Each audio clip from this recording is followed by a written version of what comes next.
Welcome to another edition of Day 4 with the man, Frank Scalish. Day 4, I believe it's number 128, Frank. We're climbing. We're climbing. How are things going in the lovely state of Ohio this morning? Well, they're going way better than they were last week at this time. Yeah, I've been talking to you, and you sent me a picture. Yeah. And it was, it looked like chaos in the streets of Cleveland Heights. It was. We actually had, for the first time since they started recording it, we had a tornado touchdown in downtown Cleveland. And it was probably 4 miles from my driveway. And it literally ripped wires off the telephone poles. And, you know, the big silver things, those, I don't know what they are. They're on the telephone pole. Yeah. Knocked them off the telephone poles. There were wires down for forever. So we were without power from Thursday of last week until Sunday night, this Sunday night. I did not see a generator in the Scalish residence. Was there? Do you have a generator out in? My buddy Brian called me, said, "You still don't have power?" I said, "No." I said, me and Todd, the prop guy, we went in on a cow and we bought a cow, and I had loaded my freezer up with it downstairs, and I'm like, I'm losing all this meat. So I got my buddy's generator. We hooked it up to the refrigerator freezer upstairs and the freezer downstairs. And so I saved all the food, everything in the refrigerator I threw out, but the freezer was good. I went out when the power went out. I went to a gas station and bought like 10 bags of ice. Smart. and shoved them in all the freezers. This way, it would maintain the temperature in the freezer, and then hooked the generator up, and then I was solid. I mean, I didn't give a crap about not having lights, because I have a gas stove and I have a gas water heater. So you had hot water and you could cook. And I could cook. So I made, in the morning, I just made cowboy coffee, roll it up in a filter, wrap it up in a screen, throw it in a boiling pot of water, and, good to go. I've never done that. Yeah, it's a little thick, but it's good. We're both coffee guys in the morning too. Oh, 100%. And I was using the irony of it is it was Firehouse, Black Rifle Firehouse, I think they call it. We do that every morning. We sit there, we get on, you get on around. You're on usually around 8:10, 9:10 your time, because it's 20 minutes, talk a little bit about the show, and then with about 8 minutes left, we both say, all right, time to go refill the coffee, and then we disappear and then come back. But a cool show today. We're going to dive into a little bit of the backstory, because we're over 2 years of Day 4 in. I mean, heck, this is 128. That's hard to believe. It is hard to believe. But I don't think I know the story of how you got into painting and designing. Like, I mean, obviously everyone knows you fished the Bassmaster Elite Series, you fished the Opens, you fished all that, but I don't think that you've kind of gone behind the scenes as to how, because there's a bunch of guys that are getting into it because of you right now, Frank. Yeah, which is kind of neat. I see a lot of stuff some of the guys are painting. I try to follow all the painters I can, just because creativity works like this. At least for me, it does. When I create something, if I have an idea of a color or a lure or what have you, it's usually to fill a void.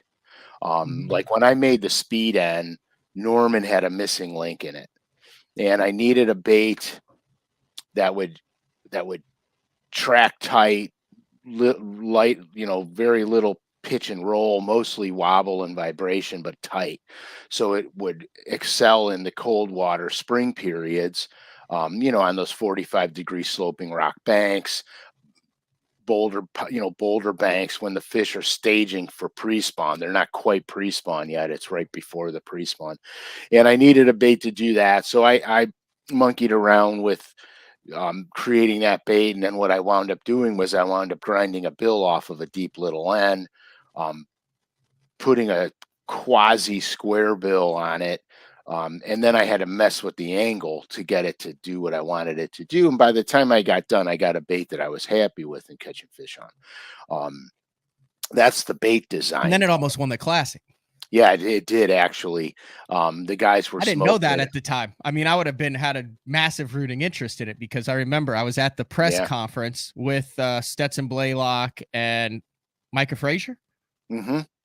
And 100%. they both were talking about this new Norman speed end, and they're on live. Blaylock was on live in that marina, catching them on it, bow flipping, showing. But at the time, I knew who you were, but I had no idea you had any part of that. It would have been nice to have a little rooting interest in that. Yeah, it would have been apropos, as they say.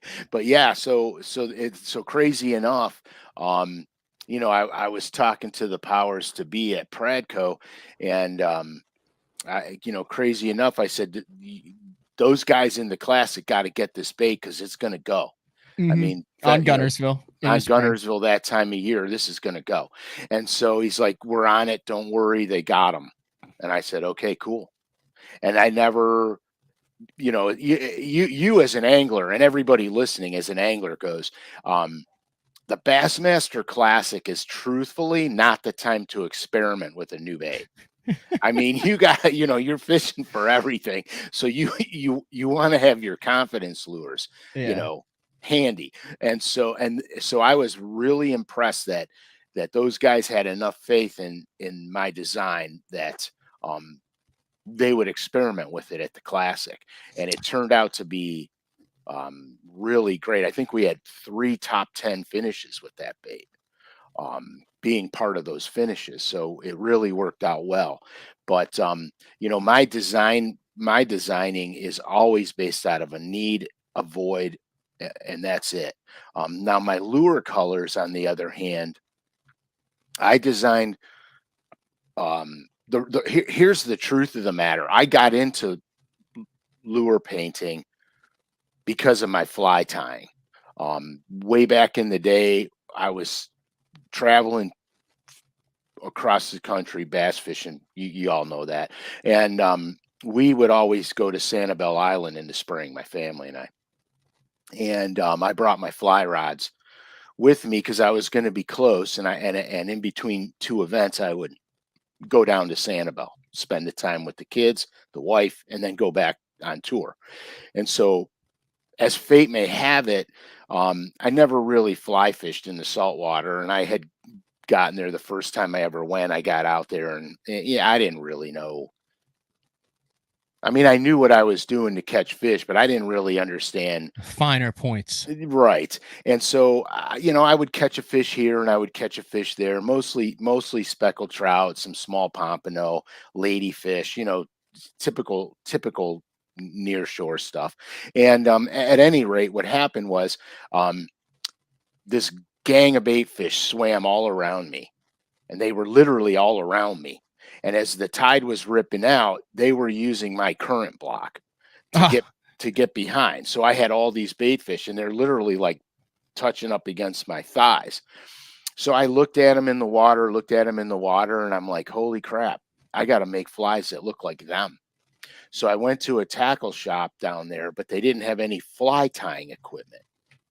So what I did was I looked at all their saltwater jigs with their synthetic fibers and bucktail fibers and everything. And I started picking lures out that had the colors I wanted in them. I went back to the condo. I cut all the fur and stuff off of these baits and tied my own flies. And then went out the next day and literally slaughtered them. Like it was ludicrous. The speckled trout I was catching was absolutely ludicrous. And so from that point on, really, I said color matters. And so then I really got deep.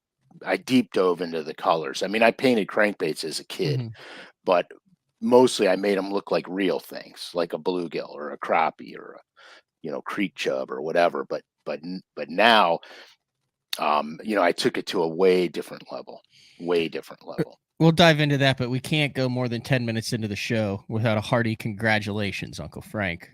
September, October 2023, Bassmaster magazine, the Bassmaster magazine, the 500th edition of Bassmaster magazine, and he got a feature article by none other than Mr. Mark Hicks, a 4-page beauty in Bassmaster magazine.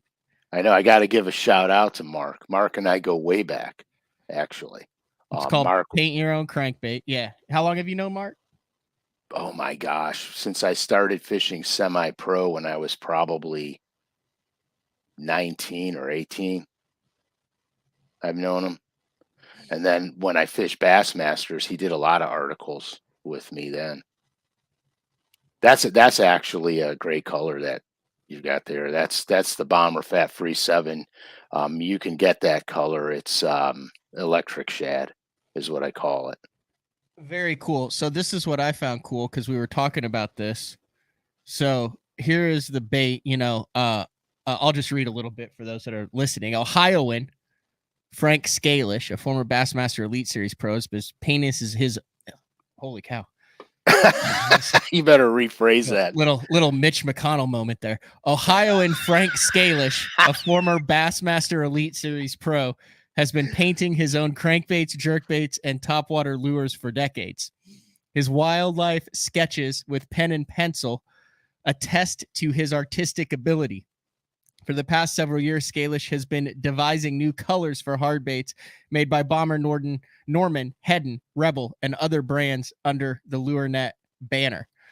And then it goes into spray painting essentials, airbrush, air compressor, painting it. Basically, it's like a day 4 that you've done in the past in written form, except Correct. it's in Bassmaster, and then actually goes a step-by-step on painting your own crankbait. So that's what we're going to talk about today, a little bit of just, we'll go through the article, but then I kind of want to go back to how you got into it as a kid, because it's easy to say, oh, I saw it and I knew, but man, there has to be an origin or something that got you into it. But this is cool. You have, let me see I have that original bait. Blow that bait up. If you can blow that bait up. Hold on. I know what you're trying to do. I got it. Here's what I'm trying to do. That's not right. There you go. There you go. Okay. Oh, this is impressive to me. This is the bait in the article. That's the actual bait that the picture in the Bassmaster magazine is taken from, right? Correct. That's the bait. That's pretty cool. So if you're looking at your Bassmaster at home, I'll tell you what I like about the picture in the magazine. You can see all my lime marbling on this crankbait, but it really shows up in the magazine photo. My cameraman actually took that picture, and it came out so good. But yeah, so here's the underneath of it. There you go. That's really cool. There's the underneath of it. And it says, with enough practice, you can turn old lures into works of art. This is one of Scalish's favorite creations. Yeah, I love this bait. I love this bait just for the effects I have on it. So if you're traveling to, say, the Bassmaster Classic in March, and you're looking for something maybe to put on your wall, like, say, bring this Bassmaster magazine, and you could like maybe sign that right there, right? Oh, absolutely. 100%. There you go. Now we got something. Do you also have, so on the next page on the Paint Your Own Crankbait, there's the step-by-step of paint. Yeah. So what I did was I took pictures, those pictures on the step-by-step, unfortunately, are from my cell phone, but I took those pictures. Now they look great. I actually took those pictures as a tutorial to send to, so when they manufacture the bait, they get each step processed correct. Oh, wow. Yeah. And so I did that. And then those details in the magazine are very trimmed, let's say, because they couldn't put everything that I have written down on this magazine. It would be 20 pages. But here's that one. That's the actual bait that's in. Yeah, that is this bait right here. That is that bait right there. Let me try see if I can get it. There we go. Wow. That is that bait right there. That's pretty cool. I mean, this is Bassmaster, man. It doesn't get any bigger than that when it comes to fishing magazines. So the stripe is unique. Oh, hold on. Okay, That so would have been a great live moment. it would have been A so the number 2 through the index. oh, that would be perfect. So the stripe is unique because the stripe has purple pearl on it. It's white with purple pearl. It's white pearl, actually, white pearl with purple pearl. The stripe has it. You can almost see it in the tail of the crankbait right now Yep. on the screen. Okay. The back is pearled. Crap, I don't even remember what color it is, but like a lime truce pearl. Yep. But I created that by laying down tinted pearls over it and then put the marbling on top of that. So you can see the back is kind of got a green pearl to it. The belly has a blue pearl to it. I'm trying to get you to see the pearls. Yep. And I'm zooming in on what you're showing too on the boy, look at that. Right. So the belly has like a blue pearl to it, and the stripe is a purple pearl over white pearl. So this bait, the irony of that is I've been fishing this bait for a while. This one is actually this bait here and this bait here are coming out in a few weeks on LureNet with a bunch of other Norman Oh, colors. really? Yeah. So it'll be available. I'll let you guys know, but it's real close. We're close to getting them on LureNet. Like, I mean, weeks close. And I'll let you know when they come out, but there's a handful of other colors. So what I do is when I know I'm kind of off track and I apologize for that. There is no track on this show, Frank. So like this is my pure gizzard shad. This is a true gizzard shad color right here. This is like the real deal. This is what they look like. Okay. So on this one, all right. I had been fishing it and I've been catching them really good on it. If you guys follow me on Instagram, you'll see some pictures I got with that bait. I've been catching them really good on it. So there's a couple of lakes that I fish that are super, super, super clear water. And so this bait doesn't look like this in the water, which is unbelievable, but it actually looks alive. It doesn't look like you see it here. So when you put it in the water, the whole thing changes. It's unbelievable. So I was trying it out on that clear lake, and oh my God, dude, they wanted it big time. They wanted it big time. So I said, okay, cool. Well, the other day I had a friend of mine come in. We went fishing the other day, and the lake I was on was off color. You could see down maybe 2 feet. And I was throwing this bait, and it had a completely different appearance in that off color water. It looked white in the off color water, and it just shimmered the pearls. So I was like, oh my God, this thing's like a chameleon. You know what I mean? So it's become a I have this on and that bomber electric shad that was in the picture in the Bassmaster magazine, the one where I'm holding up the fish, that electric shad. Those are on my rods first. These two colors first, and that day that we did that electric shad, we were actually filming the bomber video because the new colors, all my new colors were coming out in bomber, the next gen series, and I don't know how many bass we caught between 3 and 5 pounds. I couldn't even guess, but I can tell you this. It was nonstop. I had two rock piles it was literally every cast nonstop for a half hour. It was ridiculous. And then we needed more B-roll, so me and Joe, my camera guy, who actually has the Hunt Fish Shoot channel, but my camera guy Joe and we went back a couple days later because he's like, dude, we got to get some different B-roll. So I said, yeah, okay, let's go. So we went back, and I go, what do you want me to do? And he goes, just start catching fish. So I'm like, okay. So I pull up to this place, and it was exactly the same deal. It was cast after cast after cast, and it was unbelievable. It was one of the best crankbait days I've had in a long time, where I could honestly That's tell you awesome. that I don't know how many 25-pound limits I caught in Oh, one so day. big ones. Oh yeah, dude, all of them. I even had some 6-pounders in the mix. It's a But lost art these days. I feel like the deep crank with everything that's going on in the industry and the forward facing sonar yeah, is kind of a lost art. I had a tournament this past weekend, and it was the first time in a couple years that we got on a legitimate deep crank bite, and it was the coolest thing ever. I forgot what it's like to get a plug down there 12 to 15 foot. and then And it's you're cranking, and then you load up and you just feel, and you're like, got him. oh yeah. It's one of the best feelings in fishing. Well, I love it because you most of the time you're appealing to a bigger class of bass. Yeah. Um, so I really I'm like I dig the big crankbait bites. You know, Creatix brand acrylic. There was a question someone said. fire it up there. Createx, yeah. Yeah, Scott was wanting to know what paint company and what clear coat. Okay, so I use a lot of Createx waterborne paint. I like the Wicked series a lot because the Wicked series is semi-transparent. Um, so you can do coat if you want it to get it nice and heavy, you can do multiple thin coats.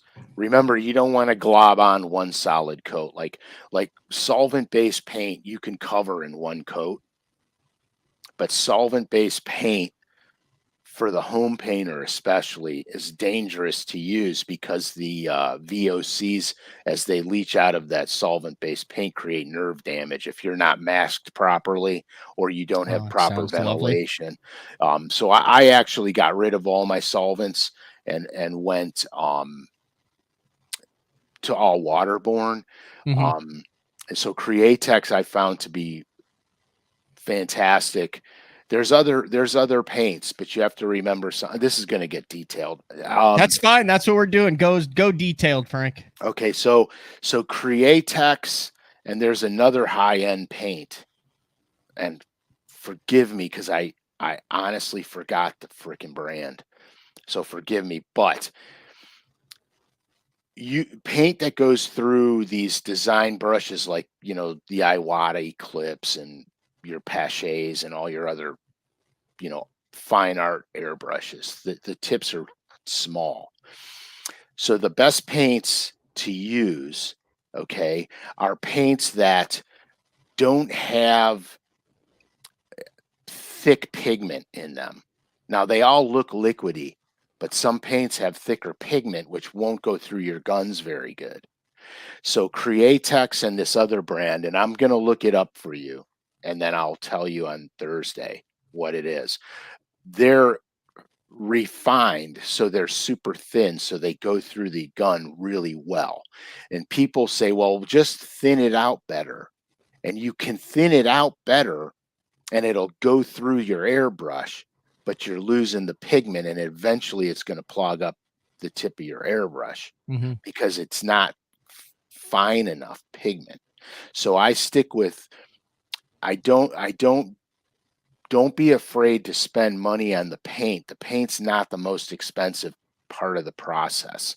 But if you buy inexpensive paint at a hobby shop that's not necessarily a brand name, the pigment is not reduced fine enough to go through your gun. And PPG. That's what Frank Jr. is saying. right, but PPG is an automotive paint. That's a completely different Oh, so that's story. not the one you were thinking of. No, I do use a lot of PPG stuff. Thought wrong, Frank Jr. Right. He's on the right track, but I didn't get to the PPG stuff there. Okay. Um, I use a lot of PPG stuff and I use a lot of House of Color stuff, but mostly what I'm using with those companies is their pearls Okay. because their pearls come in, you can get them two ways. You can get them in a powder form, which is how I prefer them, because then I can mix my own pearls using a clear base, not clear coat. A clear base, and Createx has a clear base. Basically, it's clear paint, and so I can put my pearl pigments in there, and create my own intensities with the pearl by overloading it or underloading it or mixing several pearls together. Okay, so all this stuff you'll find out as you start to dive into painting on your own, basically. Okay, so the other thing to remember is I said I like the Wicked series a lot because it's semi-transparent. So here's what happens with that. For example, on this bait here, okay, I can pearl up the chartreuse because it's semi-transparent. So I'll put pearl into the actual paint itself, and then I'm pearling it. The other trick I do is I pearl the base. So like if you go to go to the part of the magazine where I have the step-by-step process. I'm going to then go to the white one. It looks white in the magazine, but go to the white one and blow it up. And I'll explain this as easy as I can explain it right now. That base, okay, it looks white, but if you notice, the gut portion of that bait is more solid than the side portion. The side's semi-transparent. So here's what I did. I dusted it with white, and I held it way far away from the gun and just dusted it with white so it's transparent. So I got a little mist on the bait. And if you hold it up, it would be transparent. Then I took on that particular bait, I either used white pearl or silver and did it again, far away, dusted it with the white pearl. Then I dusted it with a platinum. It was still transparent. So now I've got a transparent pearly base to it. Then when I laid down all my other colors, since you can see through this bait really. Yep. So when I laid down all my other colors, my pearls came through the bait. You follow me? So that's why I like the Wicked series, because it doesn't go on heavy and cover. It's semi-transparent. So if I want to make a solid bait, like for example, the back on the shad is solid. Mm-hmm. All I did was I just made several coats down the back of the bait, several coats with the airbrush down the back of the bait to get it to be more solid. I'm not a painter or anything, but it sounds like you need to have your pearls dialed in if you're wanting to do realistic and quality paint jobs. Like it's yeah. You have to know how to do your pearls, and you have to be able to do, and that's 100%. I mean, it's not only the base, but you also, it seems like you use it to finish, for realism, for everything. Like pearls are everything when it comes to bait. Yeah, that's my motto. That's my motto. Pearls are everything. And I have a new series coming out to prove that to the world. The series won't be available for a little while yet because I'm still working on them. Mm-hmm. But I have a whole series coming out with the pearls and based on pearls, and these are dynamic, dude. I'm fishing with them today, actually. Not today now, obviously, but yeah. I mean, currently I'm fishing with them already because I want to see what they look like in different water conditions. I want to see, how the light refraction gets them in different depths. I mean, I'm doing a lot of research. I do that with most of the colors I paint. So when I paint them, they work. I make sure of it. It had to be cool though, seeing yourself in Bass. I mean, let's be honest, you expect to see yourself in Bassmaster when you're on the Bassmaster Elite Series, when you're winning Opens and Angler of the Years and that. But there's a little bit of a gap in there. A little bit of a gap. But dude, that's gotta be very self-fulfilling and gratifying to be able to open up that magazine and see a major spread in the biggest fishing magazine in the world. Yeah, I mean, fishing. It was nice to be in there again. I mean, it's been a while, obviously, because the last time I was in that magazine, I think was 2010 when I fished the Classic. So 13 that was years later. Yeah, 13 years later, which is crazy. My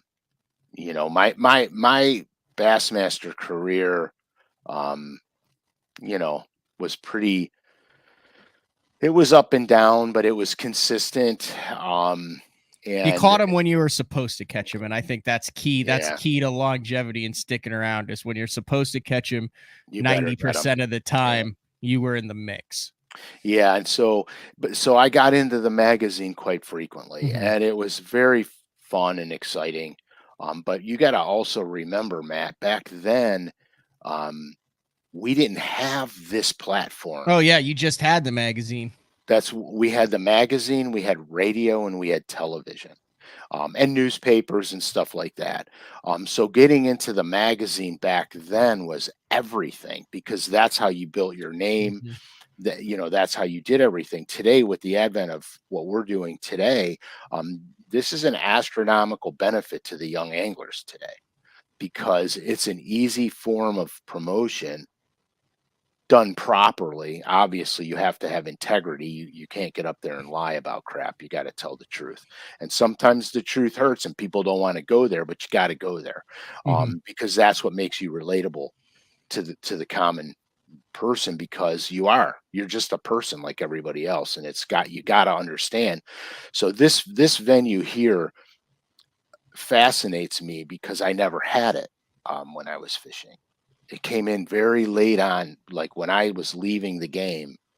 This was starting to grow, and I wish I would have paid more attention to it in the beginning, um, like some of the other guys like That's Ben like, Milliken. You know what I yeah. mean? Well, He that's was what Jeffries did to get into it with right, the Bass Zone. I mean, when we early in the internet, early in the video, early in right, the first in the live, first in the podcast, first in the live right. shows. Like, I Oh mean, yeah. he had the foresight to do it when it was a pain in the ass to do it. Well, when It nobody wasn't just click a understood it. couple buttons. Yeah. Yeah, nobody understood it either, I mean, I remember you he would know? be going to sponsors and his whole thing was to try to show them the value in live and the value Yeah, in the internet and a show like that. And there were a lot of them that went with it because of how well he had done with the Fish OK and the Bass Zone website. But right. just, I mean, now it's just taken for granted. Well, I mean, it is. Now it's actually I don't won't say it's taken for granted, but now it's expected. Yeah. It's more commonplace. I mean, Yep. when you guys started all this, okay? And remember, Matt, you're part of it. You were part of it back in the beginning too. I wouldn't have done it. I mean, Mark started it. Mark started it. He gets the 100% credit for that. I came on Okay. early, but Mark is the one who started all of it. Okay, so when he started it, it was brand new. People didn't Yeah. understand it. And so now just take a peek at this kind of platform, not just in the fishing arena. Okay. You've got um like regular bat ball sports, Yep. stuff like that. So enter Big Play Sport Network. Which we are Um simul streaming on Big Play Sports Network too, a Ohio-based correct. sports company. Correct. So they're doing bat ball stuff with professional athletes. Um, just like we do the bass stuff, they're doing the sports stuff, and now they're putting us on there too because they want that outdoor venue too as well. And so you look at how far it's come. This has become this is the new platform. I mean, this is where it's at today, and just if you don't believe me, just look at all the new podcasts that pop up on any subject matter you can possibly look up. Mhm. It's there. So You talk about where it is now, but we opened the show with a little bit about. I mean, say what you want. I don't know, but how exactly? We've talked about how you got into it, like kind of professionally and with mhm, Pradco. But when you first started this, there's a pile of people who start fishing. There's very few of them who start fishing and say, I think I can do it better. Or when something yeah, doesn't exist, they say, I think I can make it. And right. that's what you did. How did that kind of come about from starting fishing to actually starting tinkering with stuff before it was even a dream that you could do it professionally? Well, when I was a kid, I was watching In Fisherman with my dad, and actually, when I say I was a kid, I was a kid. I was probably 13, Yeah. and I was watching In Fisherman with my dad, and we're watching Al Linder do his thing, and Love it.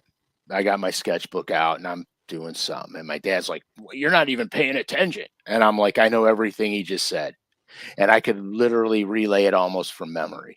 And so, because back then we had Fishing Facts and In Fisherman, and if I'm not mistaken, Fishing Facts was first, and then In Fisherman was born out of Fishing Facts, but magazine. But anyway, so he goes, "What are you doing?" So I said, "Well, Dad, if he's talking about these fish are eating bluegills, why don't they just make a lure that looks like this?" And I hold up this drawing of a bluegill I did. I erased the fins off of it and just put hooks on it and a bill. And he goes, "Oh, because I don't know," and then sure enough, 3 years later, they come out with the lifelike lookalikes. Was that a Bagley's? Yeah. Yeah. 3 years later, they came out with baits that look like bluegill and crappie, et cetera, et cetera. Yeah. And so then I thought I was too young to know any better back then. And then it happened several more times from me as I was growing up. Still not what I would consider an adult, but older. And I had thought of some ideas and never acted on those ideas. And then sure than crap, they come out. And I'm like, I better start thinking about this a little more because if I'm thinking about this before it's happening, maybe I can get involved in this industry. Mm-hmm. And so I'll never forget it, when I got interviewed for the sponsorship from Pradco Outdoor Brands. Wait, well, you skipped way too much stuff there. So you were fishing the Opens. You had made the Elite Series already. You had said, like, how did that even, like, where were you as far as angling? Okay. So I'm still a boy. I'm 13. When I was 15 years old, I believe Bassmasters went to Thousand Islands. Bo Dowden won the tournament, flipping a black and blue jig in the eelgrass. Okay. That'll never happen again. It'll never happen again, but I'll never forget it. I will never ever forget it because I didn't know that you could make money fishing tournaments. And so I told my father, I said, "I'm doing that for a living." And he went, "No, you're not. You're getting a job in a company and you're going to start out sweeping floors. And then someday you're going to run that company. You're going to school, you're doing all this stuff." Yeah. And so every time I wanted to put my foot forward, we'll call it the laws of society were telling me, no, that's not how you do it. Right. That's not what you're going to do. You're going to get a job. You're going to work 9 to 5. You're going to, do this. So in the back of my head, it was burning me alive because all I ever wanted to do is exactly that. And so I never stopped fishing ever. And I hunted a lot too with my dad back then. My dad was, no offense, Pops, but he sucked as a fisherman. He was the worst. We would go places and I'd go, "Dad, we're doing this all wrong. You got to go here. You got to do this. You got to, and he'd be like, "Oh, Mr. Know-it-all, do what you want." And then we'd start smashing fish and he'd be like, "Okay." So anyhow, the long and short of the story is, I fished semi-pro stuff while I had my 9 to 5 job in marketing of all things. Mm-hmm. Didn't know how that was going to help me, but in marketing. And then if you don't mind, what type of stuff were you marketing? I don't know how deep you went, but I'm curious. I was doing furniture retail advertising, not only on a local level, like furniture chain stores in the area doing their marketing and advertising, but I was also the manufacturers of the furniture. I was also doing advertising for them that they can then take my program to their dealerships and go, "Here's ad 1 for this, for Labor Day. Here's ad 1 for Black Friday. Here's," what I mean? So there's some creativity in that job that's going to, at the time, that you don't know that is going to benefit you down the road. Yeah. The creativity part of it benefits me for this stuff. Benefits me for this stuff as I impale myself again with a number 2 Gami. But the marketing and the advertising actually helped me sponsor wise, bigger than anything I would have ever imagined, because I never, and again, it's a small digression, so let's just Yeah. I never approached the sponsor and said, you should pay me because I could catch fish. I always approached the sponsor with the marketing mentality. So when I approached them, it was always cost per thousands, how many people I'm going to reach, demographics, et cetera, et cetera. So when I would show up with my portfolio to go present to a potential sponsor, it was all marketing and advertising numbers. I didn't have I had a I had You were one talking their language. 100% because all they give a crap about is selling stuff. So how are you going to help them sell it? Mm-hmm. You're not going to help them sell it by catching a bass. You're going to help them sell it by the promotions, by the marketing promotions you can do for them, and by the amount of people you can reach. And so that's how I approached all my sponsorships. So in the beginning of my professional bass fishing career, I had after my rookie year, I had one of probably the top 20 sponsor programs, Mm-hmm. money wise, on tour. And because I wouldn't, Davey Height said something to me when I made the classic. He said, Frank, he goes, people are going to approach you. And if you take less money than you need, you'll never get the money you need to do this professionally. So I'll never forget. I never forgot that he said that. So when I started going after sponsorships, I never gave away my billboard or the boat wrap. It wouldn't give it away. So when people would talk to me, they'd get their little 4.5-inch logos or whatever, and I would sell those, and I held back on my title. Now Triton in the beginning, Triton got the title, but Because you had to. they also gave me boat. Yeah. So I'm like, I don't have a choice. After that, I realized that you can't make a living like that. I need a real title sponsor, and it has to be outside this arena. It has to be a non-endemic. And so that's where I spent my efforts. And then my title sponsor, OSI Sealants and Adhesives, contacted me out of the clear blue. It was actually their marketing agency that contacted me.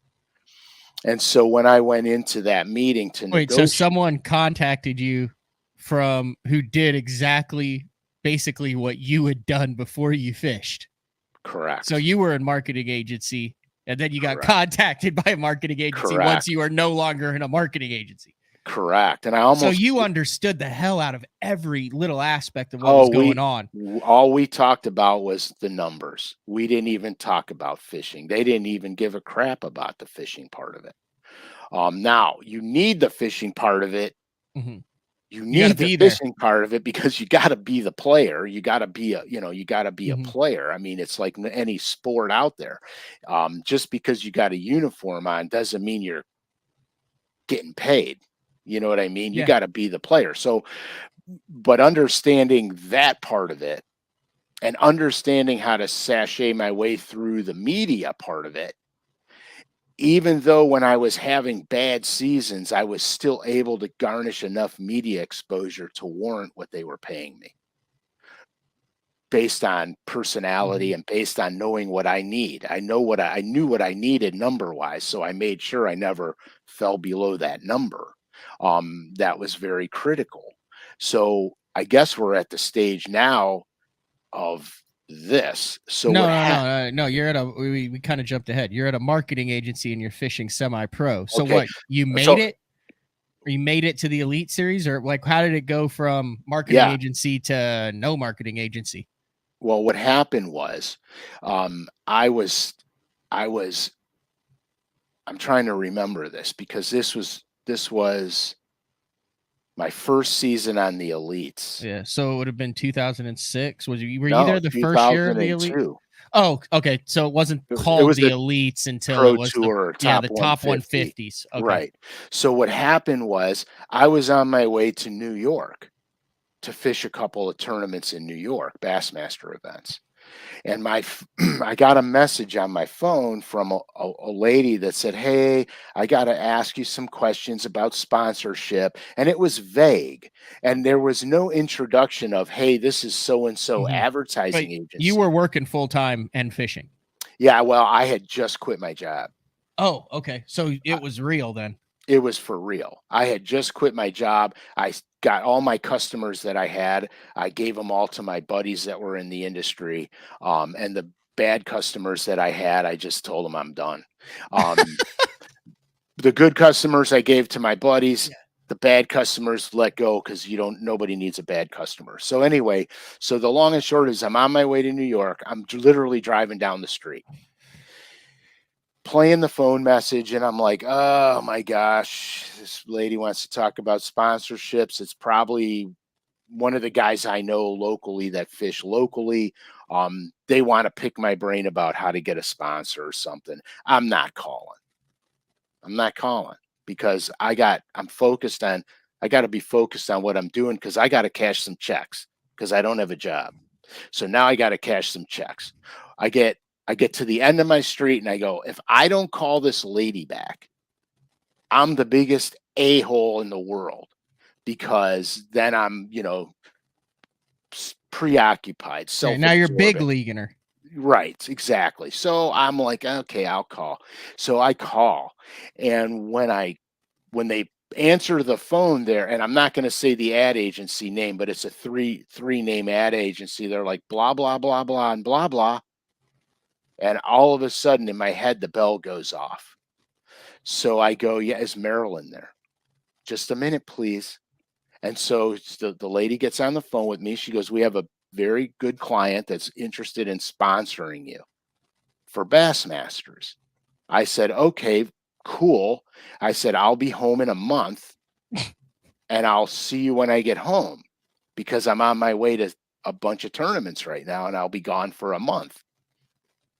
She goes, no, you don't understand. We need to see you today. I'm like, okay. I flip the truck around. I drive home, back it in the driveway, unhook it, run in the house, put a suit and tie on, hop in my car, and drive to the ad agency. And I cut my first monster deal that day. And I called my wife and I said, this is my full time job. We're in, baby. Look, I'm getting emotional over this shit, man. I'm That's literally getting wild. emotional over And it all that because, happened in 6 hours. yeah, yeah. And So why do you think they picked you? they were a local company. They wanted a local pro. And after a while, it was because they liked my personality. Yeah. But they Um, didn't know your personality at the time. They just knew you were Frank Scalish, who's fishing the top right. 150s in the arena that they wanted to advertise in from Ohio. Well, they're an international company. Yeah. And so what wound up happening was I wound up becoming a spokesperson for their product, and we wound up doing some of the coolest, most amazing So things. that's also just fortunate that you hit it off with these guys because it could have just been a deal where everything was fine and you got a year or two out of it. But then I'm Right. assuming in the deal, you start meeting people behind the scenes and then developing friendships and relationships, and you're not even doing it. It was just a great match. Those guys are some of the best guys on the planet. I In the beginning, I was a little bit nervous because I didn't know them. Yeah. So I studied. Yeah, it's a good thing I turned the truck around. No shit, dude. So I didn't know them very well. So the first thing I did was I studied the heck out of their products. Mhm. And it was all contractor, subcontractor stuff, subflooring, compounds, window stuff, everything Which in you the knew nothing about. Zero. double zero. And so I wound up researching, studying. I even called them up and ask them a million questions. So then we had a photo shoot. I'll never forget this. It was the most ridiculous thing I ever saw in my life. So said advertising agency set up a photo shoot. And I had to go to do this photo shoot, and it was the funniest thing on earth. And it's not a slam on the marketing agency by any stretch. What it is, it's about due diligence and doing your homework. Just like I had to research every product that OSI Sealants created and what it was used for and how, the marketing agency should have done the same thing about the Bassmaster game. So I go to this photo shoot, and the building is in the round. Okay, there's no corners in it. I go to get the boat in the building, and I have to back the boat into the building, but it's only wide enough for the boat. All right. I can't make the turn to get it to go around this tunnel that I got to get into to get inside this building. Okay. So hear me out. I'm actually fuming, PO'd, because it's like, this is the dumbest thing we. How did they expect me to get in here? They knew I was coming with a truck and boat. Correct. So I pull the truck forward, I slam it into park, I jump out of the truck, and I start taking the boat off the trailer, because now we're going to have to manually wheel it in this building. So I'm taking it off the trailer. These people come running out of the building. What are you doing? What are you doing? I go, I'm supposed to be here for a photo shoot. They go, we know you're going to get dirty. You can't touch nothing. I go, what? I go, you guys you're not going to. So we get 10 people. We got this boat off the truck. Yeah. We're jockeying it through the entranceway to get it in the building. We get it in the building. Big spread of food. I mean, this is the Hollywood bullshit. Okay. Big spread of food, big, all this stuff. And all I'm thinking is, how much money are these guys spending on this? And what kind of photography are we getting out of this building? So I get in the boat, we stage, hook sets, we do all this stuff, and we're in a building. There's no water there. No, we're in a building surrounded by, it's like a big green room, just a big giant, but it's white. It's actually light gray, big room. Anyway, so we're doing all this stuff. And I said, what are you doing? And they said, well, we're going to drop water down in a background. And I said, well, then we got to change the angle of the boat. They go, what do you mean? I go, the boat doesn't sit like that in the water. They're like, what do you, I go, the boat doesn't sit like that. It's going to be like that. So we got to lower the trailer. We got to make it so that when you drop the surrounding around it, it looks normal. And so I'm working with the people at the thing about this. So we do all this stuff. And so they go, hey, check this background out. And so they drop in this background. They drop in this back. That's it, dude. That's one of the pictures. Yeah. So you see the mountain in the background. I'm good, Frank. You are the best. So you see the mountain in the background? Yeah. Okay, so you see the tree line in the foreground? Yeah. I told them, you got to take the mountains out, because it was a mountain lake. There was nothing but mountains around me. I said, you got to get the mountains out. We need a flat tree line somewhere in there. It can't look like I'm in the Rocky Mountains. It's got to look like I'm on a lake. So that photo of you on the boat, you are not on the boat. You are in a building. In a building. In a building in downtown Cleveland. Yeah, in a building. And that's what you showed up, wearing a black turtleneck, the black OSI, the jersey. You're pushing your boat through, and they're going, whoa, whoa, whoa. Right, 100%. 100%. And so I had them, I said, you got to get rid of every mountain in the foreground. You got to get rid of the high peaks in the background with snow on them. So we literally took the background out, dropped a different sky on there, took between me and the mountain out, put a flat tree line in there, because I had to make it look like it was on a lake, right? So I can see their computer. Yeah, Cleveland looks nice that time of year. These guys are the best fans on earth, man. So what happened was, I'm looking at a computer screen while they're changing the background, and I'm telling them, no, no, no, no, yes, yes, no, no, yes, change that, do this, right? So here's what happens. I find out that we're going to the trade show and I think it was um, Disneyland in Orlando. Okay. Okay. And so they go, hey, this picture is going to be, 200 feet long on the wall. Yeah. Okay. Yeah. So I'm like, oh, cool, cool. You know what I mean? Cool. Whatever. And dude, I get there and here's what I missed on the computer screen. There's freaking icebergs floating around in that lake because because it was So because it some was a real mountain. early season mountain bassing.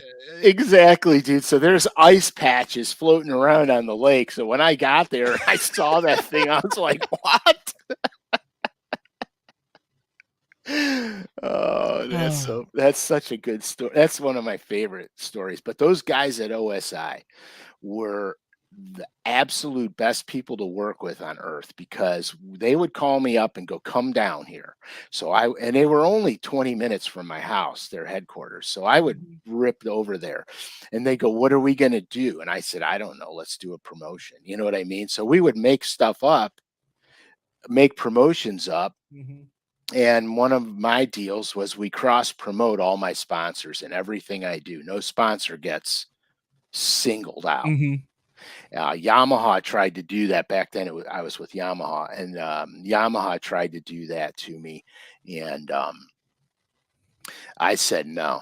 And I said no, I'm not. I'm not doing your photo shoots in a Yamaha jersey. And then you're doing them all in your main jersey. Right, Yeah.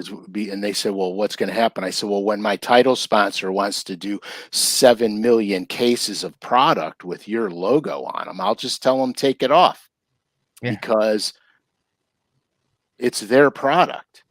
Yeah. And they go, what do you mean 7 million cases? I go, yeah, that's what we're working on. Your logo is going to be on all their product cases. You know what I mean? And so I got all my sponsors cross promoted and we did good things. We gave boats and motors away. We did all kinds of crazy stuff with those guys.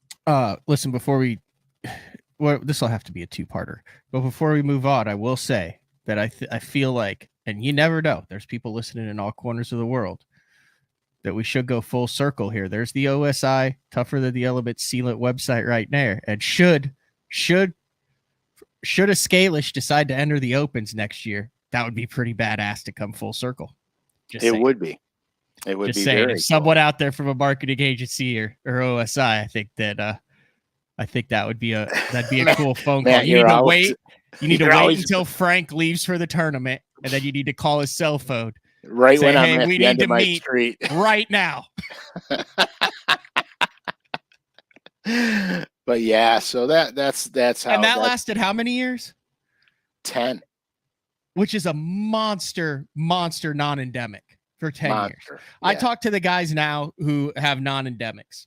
It's weird because they're the top of the guys that are my age, right? So I've kind of would say I've grown up with them, and I could ask them stuff that's inappropriate to ask business-wise to other people. You could be like, hey, what the hell are you getting for this? And stuff like that and everything. And it's amazing. Right, and they'll tell you. Yeah, but the top guys now with non-endemics, they look at it. In few exceptions, there's a couple like OSI exceptions like that with guys, but for the vast majority, it's, hey, these marketing agencies change, the people in charge change. They're looking for a quick hit for a couple years to fill a niche. If it lasts anything more than 2 years, it's an absolute bonus. Right, it's a miracle. Yeah. And here OSI did change hands. Which is what happened, which is why it ended. Yeah. That's correct, which is exactly why it ended. And it was very for me, it was the most disappointing thing ever because it's all I ever wanted to do is be a professional bass angler. And but you couldn't be angry because it lasted 10 years. I couldn't be angry. That's a weird feeling. Yeah, it lasted 10 years. I fished pro for 11. It lasted 10. The unfortunate thing was the last year I won Angler of the Year and made another classic and had to stop fishing. But that proves your point that they care, that the fishing is there to get secondary. you there. That's right. Their main focus is on what you can do for the company, not what you're doing on the water. Correct. So here, your fishing ability just gives you credibility in the industry to garnish the media exposure you need to get. The only thing companies care about is the exposure and how much business they can generate off of your likeness. Period. They don't care if you can catch a fish. You better catch them so you can keep getting the exposure, but they don't care, because when you stop catching them, they'll go on to something else. It's just like bat and ball sports. If you're playing baseball and you're hitting the ball a ton, and then you stop hitting the ball a ton, your value goes way down, and they find somebody else to fill the void. Hey, his on base percentage is better. We're taking him. You're out. Because all you are is a tool, and you have to remember that you're just a tool. There's the T-shirt.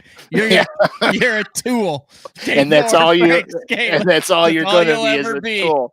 So don't forget it. Let's save part 2 for another show, because that was a lot of really good stuff there that I really enjoyed. And that was just kind of leading up to how you started painting. We haven't even gotten involved. I saw there was a bomber on your jersey back then. Oh yeah, silver. We haven't even gotten into how that relationship started. If you're willing to share that, I would love to save that for another show that we can kind of dive into part 2 of that. Let's just do a 4-hour show right now. Well, we've got some other stuff. Speaking of value to companies, we do have to touch on what's going on over at LureNet, because there's some imminent some deals that end soon before next Thursday that we need to talk about. But thank you for sharing that. That was some good stuff. I had no clue about that. Yeah, most people don't, because it's not something that I readily, talk about. Yeah, it was amazing. But yeah, part 2, I would love to know about the whole, because if that happened back then, so that would have been when that photo shoot happened, would have been, you said 2002? That photo shoot took place in 2001. Okay, and you already had some current Pradco brands on your jersey back then, so you're talking about a 23 to 25 quarter century relationship with these brands? Yeah, 2001 is when I started getting all my sponsorships tightened up. Because my first year in the Opens, I qualified for the Pro Tour. Must be nice, Frank. Must be nice. Yeah, well, yeah, it must be. And then my first season on the Pro Tour of the Elite. Show up and qualify. Yeah, I know, man. I'm sorry. But then on the first season on tour, I made the Classic. I think I finished 30th in the points and made the Classic. And that's when I got hooked up with Bomber and Silver Thread and all the brands. And we'll dive into how that worked and how you stayed with them in the second half. Got it. That's a good tease. So because for the loyal listeners, watchers of this podcast, BTL has a code, BTL23. It's going to be 15%. Capital BTL23. Capital, my bad. Capital BTL23 for the loyal listeners, 15% off.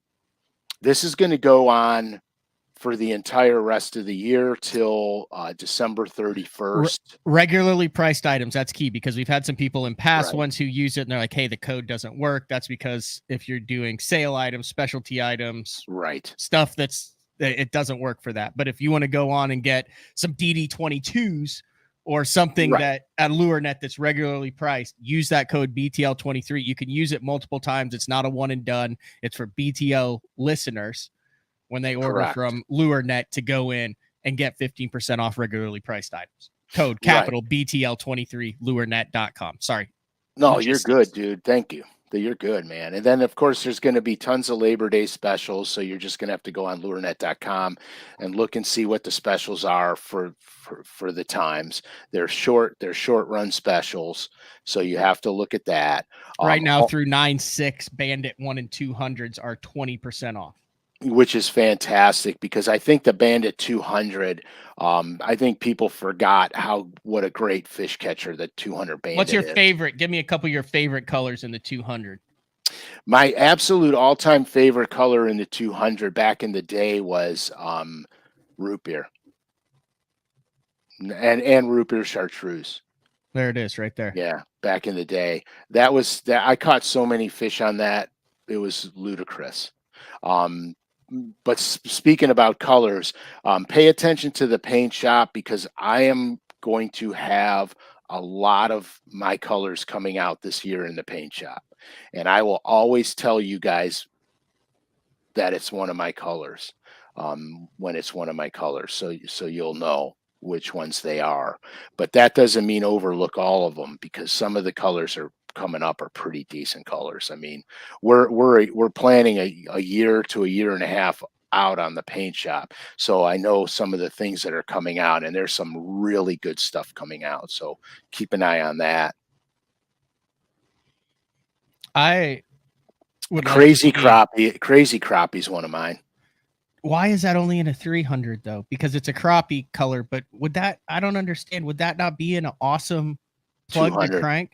I mean, it looks like a brim. It looks like a crappie. It's got some dirty watercolors.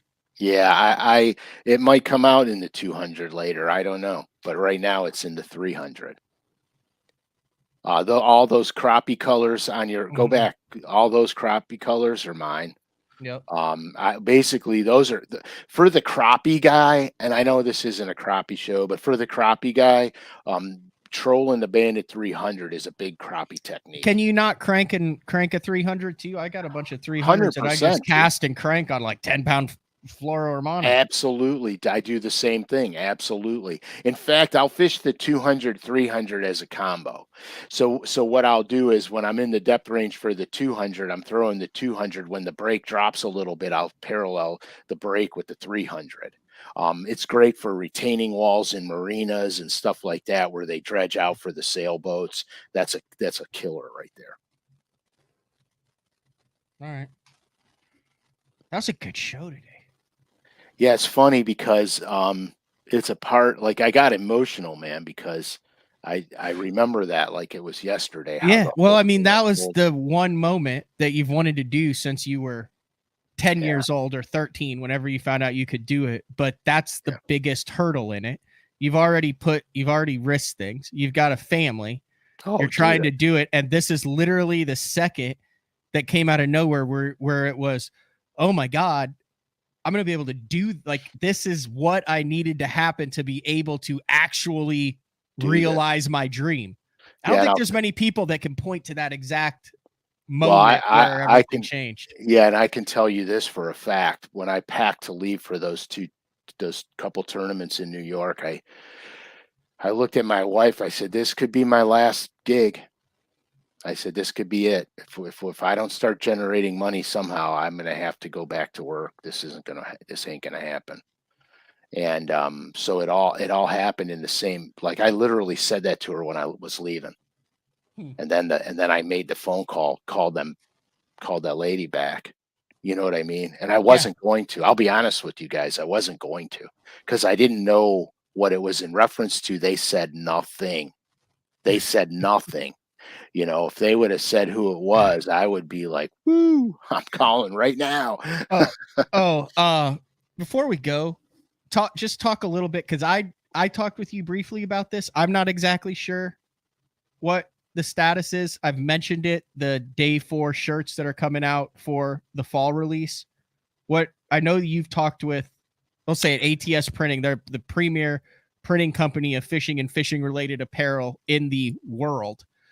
John Gilman was actually on the show on a regular BTO. We did the media event from Michigan. He opened up the show, shows you where the printing presses and everything are, that it comes. But you had some questions, and I know you talked with them kind of at length about it. Yeah, I'm waiting for their response to come back. to see. They're going to look at the illustrations that I sent them, and we've discussed, what type of shirts they're going to be on, how I really wanted them printed on the shirt. And so they haven't gotten back to me yet, so I'm going to have to call them and see where we're at on that. But the illustrations, they're 4-color. One of them's a 4-color illustration. One of them's black and white. They're going to be really cool. And we're just going over, shirt material. But it's going to be a Guy Harvey design, a sketch with your signature on it. That's going to be screen printed. Yeah, and however they're going to do it. Right. So basically, that's what we talked about. I didn't want a heavy screen. Yep. Something lighter, something that's more almost like sublimation. And we talked about sublimation, but the problem with the sublimation is they can only put it on polyester. Yeah, we don't want polyester tee. So because we're going high end tee, just like we did with the first stuff. So we're talking a shirt that'll probably be between $33 and $39. Yeah, something like that. With the 4 colors and the high quality, and we're only going to do a limited run of them. Right, 100 of each shirt. Exactly, because what I don't want to do is to have a great design and to put it on garbage clothing. It's useless. Dude, you're the one who got me on that last with that hoodie, because that was like a $68 hoodie, and you're like, I don't care if it's $100 hoodie. I want it on a hoodie that I'm going to wear, and that hoodie is, oh, that's the bomb. That is the hoodie. Yeah, that's the bomb, dude. Like I can't wait till it gets cold so I can start wearing it. Need Frank to do a Hawaiian shirt. I'm gonna have to get. I noticed that I was posting some pictures on Instagram, and every picture I'm wearing this damn shirt. So I have to get different shirts now, because they all look like it's the same day. It's all good. Anything else before we wrap things up here? What are we gonna call this one? What do we got to call it? Paint your own crankbait. I don't know. Paint and history. Yeah, it's because realistically, it wasn't all that much about painting. It was more about the history of how it came to be. Yeah, we got to figure it out because we got the archives. We have to put it in there and have to put a title. I think just, I don't know, paint and history, because he talked a little bit about it. Because this whole episode kind of spawned with the with your 4-page article in the current Bassmaster edition. All right, we'll call it Paint and History. Paint and history. I like that. That works. Let's see if the music's working now. It is. We got it. Well, sometimes it gets a little wonky. I don't know. Have you ever heard it where it's like wah wah wah wah? Yeah, I did a couple of times. But dude, that was from before, not from recent episodes. It works now. All right, this has been another edition of Day 4 with the man Frank Scalish. We'll see everyone next week.